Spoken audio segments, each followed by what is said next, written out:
And we're back at kasama niyo po ngayong Thank God It's Friday ang Panahon TV. Narito na nga po yung 5 AM weather forecast ng Pag-asa. Well, ayon nga po rito, fair weather nating mararanasan, lalo pat yung easterlies lamang po yung na-experience natin sa ating bansa. Kaya nga lamang po kung nung mga nakaraang araw nakaka-apekto po yan sa buong bansa, ngayon po this time dito lamang po yan nakaka-apekto sa northern at sa central Luzon. Pero ganun pa man, fair weather po ang ating mararanasan dito po yan sa Metro Manila at ganun din sa kalakhang bahagi ng ating bansa.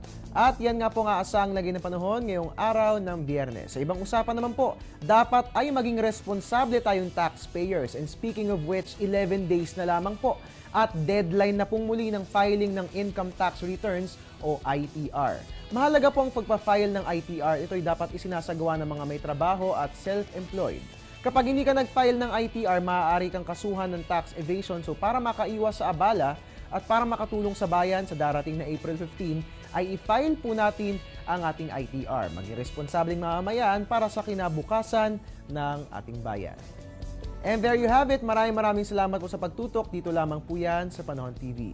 Please follow us on Twitter and please like our Facebook page. Pwede rin bisitahin ng ating website. It's www.panahon.tv. At ngayong Thank God It's Friday, inyo nga pong nakasama, I'm the man. I'm your weatherman, Harry Bayona, nagpapaalalang tiwala lang. May tamang panahon ang bawat pagkakataon. Good morning, good day, God bless, and happy weekend. Ang programang ito ay hatid sa inyo ng Air 21. Sagot ko, padala mo.